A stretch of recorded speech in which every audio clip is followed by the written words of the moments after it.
여러분, 브랜드 가치라는 말이 있습니다. 이 기업의 무형자산을 말하는 상표의 가치를 말할 때 이 브랜드라는 말을 합니다. 이름값이라고 해서 브랜드 네임이라고도 말합니다.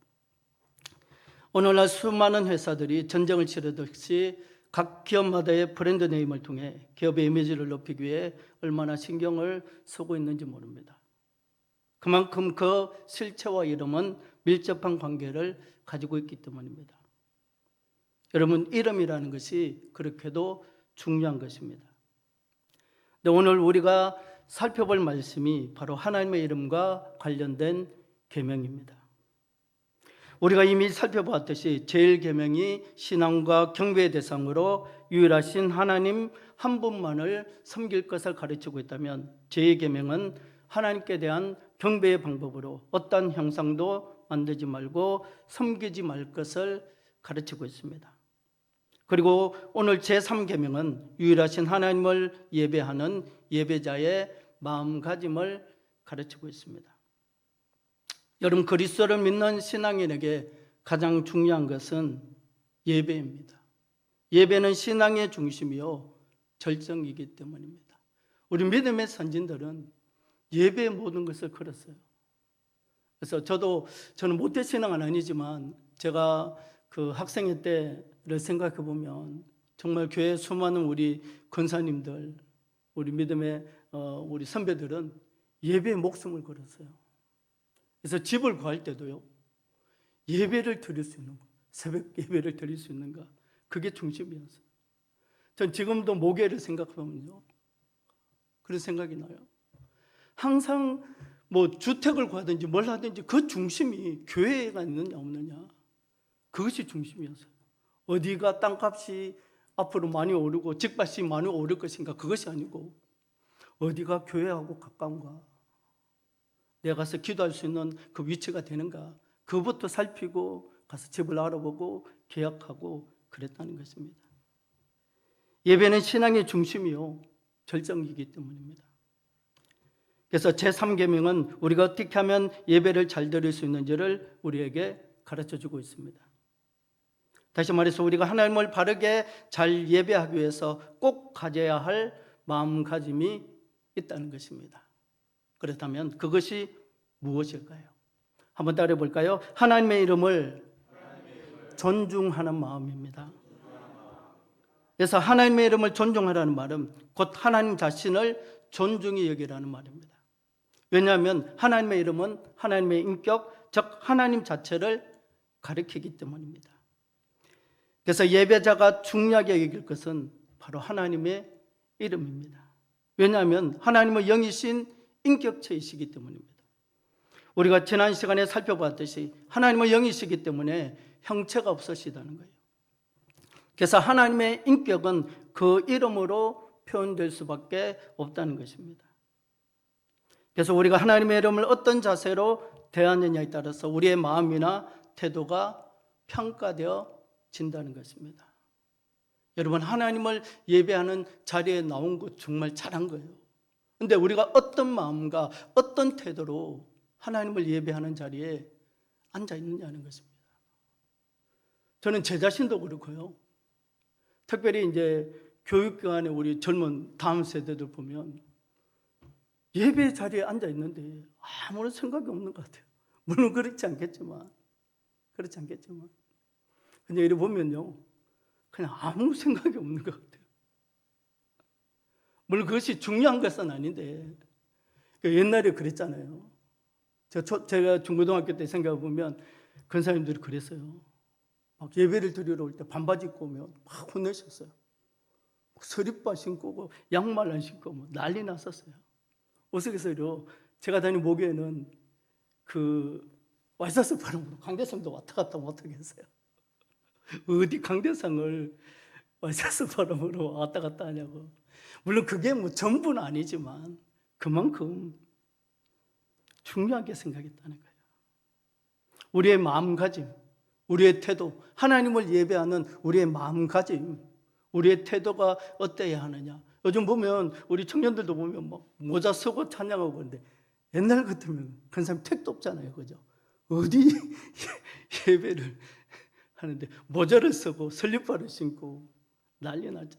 물론 그것이 본질은 아니지만 마음가짐이라는 거예요. 태도라는 거예요. 하나님을 예배하면서 하나님을 찬양하면서 어떤 마음가짐과 어떤 태도로 하나님을 찬양하고 하나님을 예배하느냐는 것입니다.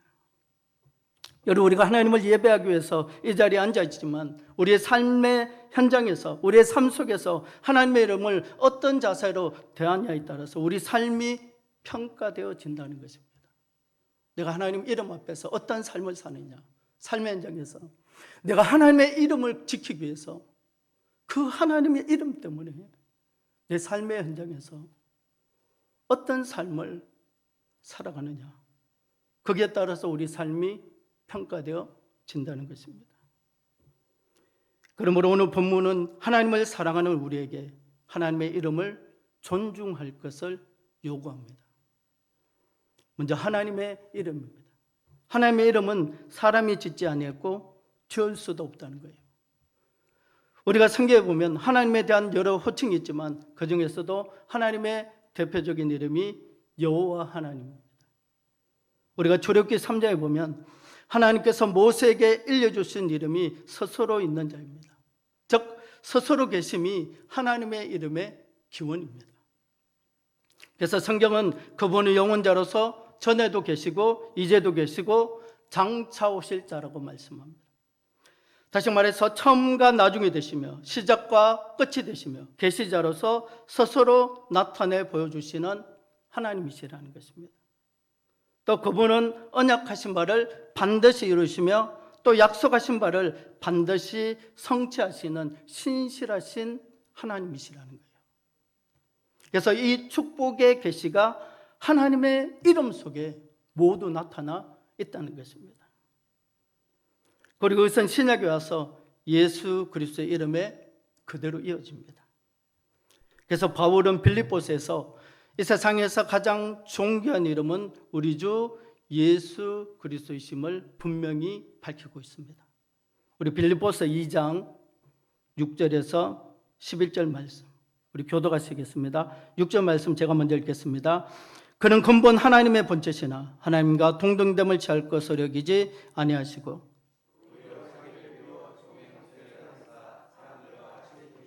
사람의 모양으로 나타나사 자기를 낮추시고 죽기까지 복종하셨으니 곧 십자가에 죽으십니다.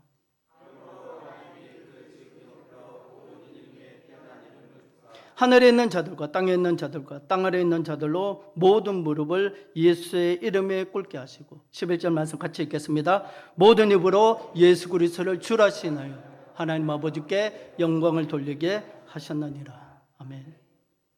그러므로 사랑하는 성도 여러분, 가장 아름다운 이름 예수 그리스도의 이름을 찬송하고 존중함으로 하나님께 영광을 돌리는 여러분들이 되시기를 예수님의 이름으로 간절히 축원합니다. 그렇다면 여러분, 왜 예수님의 이름이 존중되어야 할까요?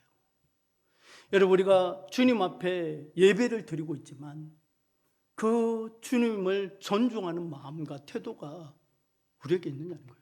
왜 우리가 그 주님의 이름을, 왜 예수 그리스도의 이름 자체를 존중해야 하느냐는 거예요. 바로 우리가 예수님의 이름으로 구원받은 자들이기 때문입니다. 사도행전 4장 12절 말씀 우리 한번 같이 읽을까요? 시작. 다른 이로서는 구원을 받을 수 없나니 천하 사람 중에 구원을 받을 만한 다른 이름을 우리에게 주신 일이 없음이라 하였더라. 그래서 우리가 예수 그리스도의 이름으로 구원받았다는 거예요. 물론 예수 그리스도를 믿음으로, 예수 그리스도를 믿음으로, 그 예수님의 이름으로 우리가 구원받았다는 거예요. 또 요한복음 1장 14절에 보면 말씀이 육신이 되어 우리 가운데 거하시며 우리가 그의 영광을 보니 아버지의 독생자의 영광이요 은혜와 진리가 충만하더라라고 말씀합니다. 그래서 예수님께서는 하나님께서 친히 인간의 몸을 입고 이 땅에 오신 인류의 유일한 구원자이시라는 거예요. 그러므로 예수의 이름으로 말미암아 제사함받고 구원받은 그리스도인들에게 예수의 이름보다 더 소중하고 더 위대하고 더 고귀한 이름은 없다는 것입니다. 우리가 하물며 육신의 부모님의 이름도 함부로 부르지 않았잖아요. 그래서 어른들이 물어보면 김자, 상자, 율자입니다. 이렇게 이야기하잖아요. 육신의 부모님 이름도 함부로 부르지 않는데 하물며 예수님으로 말미암아 제사함받고 구원받은 우리에게 있어서 예수님의 이름보다 더 소중하고 더 위대하고 더 고귀한 이름이 어디 있겠느냐는 것입니다. 그래서 우리 찬송가 91장에 보면 예수의 이름은 세상의 소망이에요. 예수의 이름은 천국의 기쁨이라고 찬양하잖아요. 여러분, 물질이 아닌 예수의 이름이 세상의 소망이요, 성공이 아닌 예수의 이름이 천국의 기쁨이라는 거예요. 자, 여러분, 삶 가운데 이 고백이 있으시기를 예수님의 이름으로 간절히 축원합니다. 그래서 저는요, 자, 정치 이야기를 하는 것이 아닙니다. 특별히 강단 안에서, 교회 안에서 정치 때문에 막 이념이 갈라지는 거 보면 이해가 안 돼요. 여러분, 우리의 소망이 어디 있습니까? 세상 정치에 있습니까? 아니잖아요. 왜 그거 가지고 싸우는지 모르겠어요. 왜 그거 가지고 싸웁니까? 세상은 이념 가지고 갈라질 수 있지만 우리 교회는요, 이념 가지고 갈라지면 안 돼요. 왜? 우리의 소망은 세상 정치에 있지 않기 때문에. 여러분, 죄송합니다. 보수가 되든 진보가 되든 뭔 상관이 있어요. 우리는 위에서 기도할 따름이에요. 왜? 하나님의 뜻에 반하지 않기 위해서. 우리는 누가 서든지 위에서 기도할 따름이에요. 우리의 소망이 그게 있지 않는데 그거 가지고 뭐가 옳고 뭐가 그러느니 저는 이해가 안 돼요. 여러분, 다시 묻습니다. 왜 예수님의 이름이 소중합니까? 그분의 이름으로 저 여러분들이 구원을 받았기 때문입니다. 그분의 이름이 온 세상의 구원의 소망이 되시기 때문입니다. 그래서 제3계명은 그 여호와의 이름을 망령되게 부르지 말라라고 말씀합니다. 오늘 본문 말씀 우리 다시 한번 같이 읽을까요? 같이 읽습니다. 시작. 너는 내 하나님 여호와의 이름을 망령되게 부르지 말라. 망령되게 부르는 자를 죄 없다 하지 아니하리라. 아멘. 그래서 이름이라는 말은 단순히 이름이란 의미만 있는 것이 아닙니다. 명성이라는 의미도 있고 평판이라는 의미도 있고 또 기념이라는 의미도 있습니다. 그래서 하나님의 이름에는 하나님의 모든 것이 담겨 있다는 것입니다. 그리고 망령되게라는 말은 헛되게, 거짓되게, 가볍게라는 이 세 가지 의미가 있습니다. 첫 번째는 헛되게라는 의미입니다. 성경은 우상은 헛것이며 우상을 숭배하고 섬기는 사람도 우상과 같이 헛되다고 말씀합니다. 그래서 우상을 섬기는 방식으로 자신의 유익과 자신의 행복을 위해 하나님을 부르는 것이 바로 하나님의 이름을 망령되게 부르는 것입니다. 두 번째는 거짓되게라는 의미입니다. 여러분, 사람들이 거짓말을 하는 가장 큰 이유가 무엇입니까? 바로 자신의 이익과 욕심 때문이라는 거예요. 그래서 자신의 이익과 욕심 때문에 하나님의 이름까지 사용해서 거짓 맹세하는 것이 바로 하나님의 이름을 망령되게 부르는 것이라는 거예요. 마지막 세 번째는 가볍게라는 의미입니다. 여러분, 우리가 하나님의 영광이라고 할 때 이 영광은 무게를 의미합니다. 반대가 망령되게입니다. 이것은 하나님의 이름을 사용해야 할 곳에 사용하지 않는 것을 말합니다. 즉 함부로 하나님의 이름을 사용하는 것을 말한다는 것입니다. 그래서 우리가 이 원의 뜻을 놓고 생각해 보면 하나님의 이름을 악한 동기에 사용하는 것이 하나님의 이름을 망령되게 부르는 것입니다. 그리고 하나님의 이름을 거짓되게 말하거나 사용하는 것도 하나님의 이름을 망령되게 부르는 것입니다. 그리고 하나님의 이름을 가치없이 가볍게 사용하는 것도 하나님의 이름을 망령되게 부르는 것입니다. 특별히 제가 10계명 중 1계명, 2계명, 3계명을 살펴보는 이유가 특별히 믿음의 사람들에게, 하나님을 믿는 사람에게, 하나님을 예배하는 사람에게 왜 1계명, 2계명, 3계명이 중요하냐? 나는 하나님의 다른 신을 섬기지 않는다고 하면서도 여전히 나는 하나님의 다른 신을 섬기고 있다는 거예요. 하나님의 이름을 망령되게 하지 않는다고 하면서도 여전히 우리는 우리의 삶 속에서 나도 모르는 사이에 하나님의 이름을 망령되게 부르고 있다는 것입니다. 하나님의 이름을 악한 동기에 사용하는 것이 하나님의 이름을 망령되게 부르는 거라. 그리고 하나님의 이름을 거짓되게 말하는 거나 사용하는 것도 하나님의 이름을 망령되게 부르는 것입니다. 그리고 하나님의 이름을 가치 없이 가볍게 사용하는 것도 하나님의 이름을 망령되게 부르는 것입니다. 그런데 하나님의 이름을 망령되게 부르는 것은 크게 두 가지 형태로 나타납니다. 하나는 직접적인 형태이고 또 하나는 간접적인 형태입니다. 먼저 직접적인 형태입니다. 한마디로 하나님과 관련된 것들을 함부로 말하면서 하나님의 이름을 망령되게 부르는 것입니다.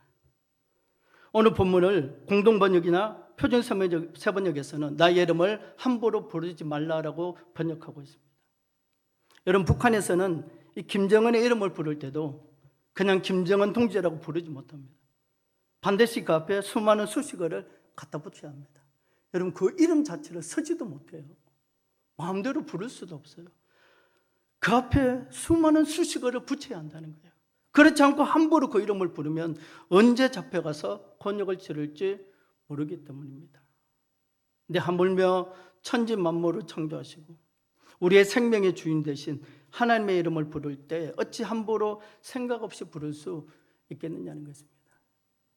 그래서 유대인들은 하나님의 이름을 부르지 않았어요.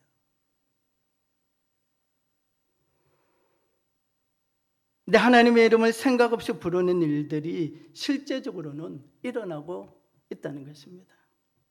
하나님의 이름이 직접적으로 망령되게 부르지는 몇 가지 경우를 생각해 보면 다음과 같습니다. 첫 번째는 헛된 맹세나 서원에 하나님의 이름을 사용하는 것입니다. 우리가 성경에 보면 하나님께서는 지키지 못할 서원이나 맹세는 하지 말라고 말씀합니다. 전도서 5장 2절에서 6절 말씀입니다. 우리 한 목소리로 같이 읽습니다. 시작. 너는 하나님 앞에서 함부로 입을 열지 말며 급한 마음으로 말을 내지 말라. 하나님은 하늘에 계시고 너는 땅에 있습니다. 그런즉 마땅히 말을 적게 할 것이라. 걱정이 많으면 꿈이 생기고 말이 많으면 우매한 자의 소리가 나타나느니라. 내가 하나님께 서원하였거든 갚기를 더디게 하지 말라. 하나님은 우매한 자들을 기뻐하지 아니하시나니 서원한 것을 갚으라. 서원하고 갚지 아니하는 것보다 서원하지 아니하는 것이 더 나으니 내 입으로 내 육체가 범죄하게 하지 말라. 사자 앞에서 내가 서원한 것이 실수라고 말하지 말라. 어찌 하나님께서 내 목소리로 말미암아 진노하사 내 손으로 한 것을 멸하시게 하랴. 아멘.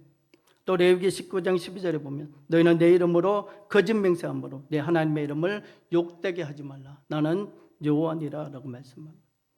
그래서 지키지 못하는 약속이나 서약이나 맹세 등의 하나님의 이름을 사용하는 것을 금지해야 합니다. 여러분, 우리 흔히 그러죠. 내 하나님의 이름으로 맹세한다고. 그거 좋은 거 아니에요? 두 번째는 나쁜 일에 하나님의 이름을 악용하는 것입니다. 제가 아는 교회 중에 교회가 두 갈래로 나눠져서 서로 싸우는 교회가 있었어요. 한쪽은 담임 목사님, 한쪽은 장로님. 통합적 교회인데요.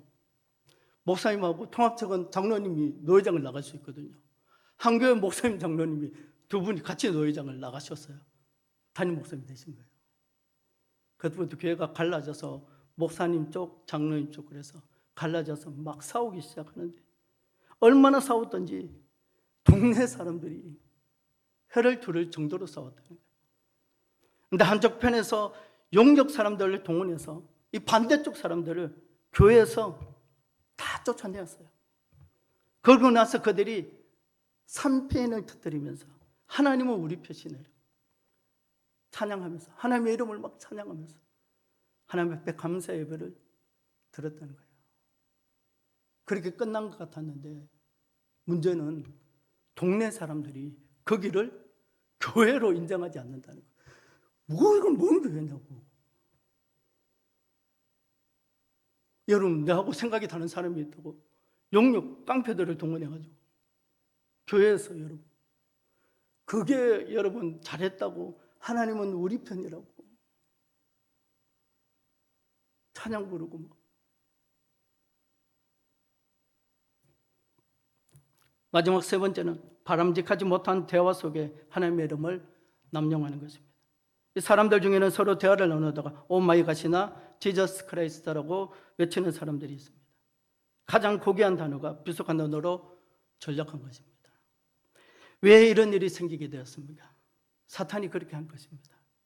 다시 말해서 거룩한 것을 추하게 변질시키는 일, 그것이 바로 사탄의 전문 사역입니다. 그래서 우리가 특별히 언어 사용에 사탄의 도구가 되지 않도록 조심하고 또 조심해야 합니다.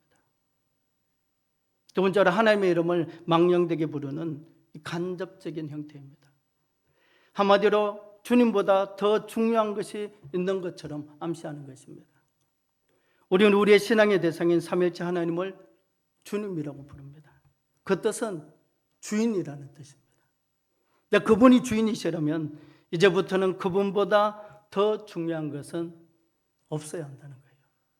근데 문제는 주님이라고 부르지만, 나의 주인이십니다라고 부르지만 더 중요한 것이 수없이 많이 있다는 것입니다. 우리는 그분의 주인 되심을 고백하면서 주님이라고 부르지만 실제로 우리 삶의 현장에 그것이 시인되어지고 고백되어지고 있느냐는 거예요. 그래서 어느 날 제가 기도하는데 내가 주인 삼은 모든 걸 내려놓고 그 찬양이 생각되면서, 여러분, 신앙이란 뭐냐, 뭐 성령 충만이 뭐냐, 다른 게 아니더라고요. 내 것을 내려놓고 예수로 자꾸 채워가는 것이, 그게 성령 충만이더라고요. 기도하면 사람들이 막 쓰러지고 막 병이 나고, 물론 그것도 성령 충만이겠죠. 하나님께서 제게 주신 은혜는 뭐냐 그러면, 어느 날 갑자기 그런 생각이, 저는 모교가 고시적 교회인데요, 은혜를 받을 때 조금 별나게 받았어요. 그래서 원래 고시적 교회는 반기도 안 하거든요. 근데 저는 처음에 예수를 믿을 때 반기도를 받았어요. 그리고 하나님께서 기도하시면 좀 감이 좋았어요. 그래서 도둑도 잘 잡고 잘 잡았어요, 교회 안에서. 특별한 은혜를 원했거든요. 근데 결국 가장 좋은 은혜가 뭐냐, 정말 여러분, 우리의 신앙생활을 한마디로 정의하면, 물론 한마디로 정의할 수 있지만, 여러분, 신앙이란 뭐냐, 믿음이란 뭐냐, 내 것을 내려놓고 뭘로 채운다고요? 예수로 채우는 거예요. 그래서 저는 제 일생에 아마 찬양 두 가지는 항상 같이 갑니다. 내가 주인 삼은 모든 것 내려놓고 난 예수로 충만케 하옵소서. 여러분, 우리가 주님의 주인 되심을 고백하면서 주님이라고 부르지만 실제로 우리 삶의 현장에서 정말 그분이 주인 되심이 고백되어지고 인정되어지고 있느냐는 거예요. 오늘 많은 사람들이 예수가 주라고 고백하지만, 주인이라고 고백하지만 실제로는 성공이 인생의 주가 되고 있다는 거예요. 돈이나 권세나 명예가 그 자리를 차지하고 있다는 것입니다. 때로는 자녀가 그 자리를 차지하고 있다는 것입니다. 여러분, 우리 인생의 주인, 내 인생의 진짜 주인, 내 인생의 진짜 주님이 누구냐는 거예요. 여러분, 이 주님을 만나면요, 삶의 가치관이 변하지 않을 수 없더라고요. 저는 교육경을 할 때 늘 그렇게 얘기합니다. 다 필요 없다고. 다 필요 없다고. 예수님만 만나면 된다고. 저는 우리 선생님들이 그렇게 얘기합니다. 애들 다른 거 필요 없다고. 예수님만 만나면 된다고. 내가 만난 예수님을 그들에게 전하면 된다고. 잔소리가 되건 뭐가 되든, 어떤 사람은 그렇게 얘기하더라고요. 저번에 한번 얘기했잖아요. 저 사람, 목사님 가스라이팅 하지 마세요, 교회에서. 여러분, 예수만 만나면요, 이 가스라이팅이 아니고요, 그냥 예수로 그냥 채워지게 되더라고요. 여러분, 그렇지 않아요? 큰 사람 그렇지 않습니까? 예수를 깊이 알면 알수록 자꾸 내 거는 아무것도 아닌 게 되더라고요. 여러분, 내가 가지고 있는 그게 뭐 그리 대단한 거예요? 내가 이루는 업적이 뭐 그렇게 대단한 거예요? 저는 교회 안에 서로 싸울 때 보면요, 내가 이 교회를 위해서 어떻게 했는데, 그게 뭐 중요한데요? 아무것도 아니에요. 그거 다 벗어버려야 돼요. 엎어버려야 돼요. 그리고 뭘로 채워야 된다고요? 예수로 채워요. 그러면요, 여러분, 싸울 일이 없어요. 저는요, 벽경할 때 우리 선생님들도 그렇게 얘기합니다. 예수만 만나면 된다고. 저는 막 캠프 때요. 우리 담임 목사님도 그렇거든요. 스타일 자체가. 저도 그래요. 어떻게든 예수 만나게 하려고. 이게 막 십몇 년 한교에 있으니까요. 이제 선생님들하고 눈만 마주치면 이게 코드가 맞으니까. 제가 뭐 좀 이렇게 어떻게 예수를 만나는 그런 곳에 좀 데리고 가려고 그러면 반대하는 분들이 아무도 없었어요. 그리고 또 하나, 예배. 왜 예배가 중요하냐면 우리가 그 예배에 목숨 걸지 않으면요. 그래서 저는 다른 거는요 다 맞춰줘요. 다 이해합니다. 뭐 사춘기 다 이해합니다. 근데 예배 앞에서는 사춘기가 뭔 필요가 있고 요즘 시대가 뭔 필요가 있어요. 짤이 없어요. 짤이. 여러분, 우리가 특별히 제3계명을 살펴보면서 우리 삶의 주인의 자리에 주님 아닌 다른 것이 자리 잡고 있다면 바뀌어야 한다는 것입니다. 그것이 무엇이냐는 거예요. 그래서 하나님께서 허락하신 저녁보다 남은 삶이 우리 삶의 주인의 자리에 주님만을 모시고 주님만을 주인으로 섬기며 살아가는 믿음의 복된 삶이 되시기를 주님의 이름으로 간절히 축원합니다. 여러분, 말씀 맺겠습니다. 사랑하는 성도 여러분, 오늘 본문은 우리에게 하나님의 이름을 망령되게 부르지 말라라고 말씀합니다. 왜냐하면 하나님의 이름은 하나님의 인격, 즉 하나님 자체를 가리키기 때문입니다. 그래서 하나님께서 허락하신 저녁보다 남은 삶이 특별히 우리가 제3계명을 기억하면서 하나님의 말씀을 통해 하나님을 바르게 알고 하나님을 깊이 알아감을 통해 하나님의 이름을 망령되게 부르는 것으로, 부르지 않는 것으로 끝나는 것이 아니라 그 하나님의 이름을 영화롭게 하는 믿음의 복된 삶이 되시기를 주님의 이름으로 간절히 축원합니다.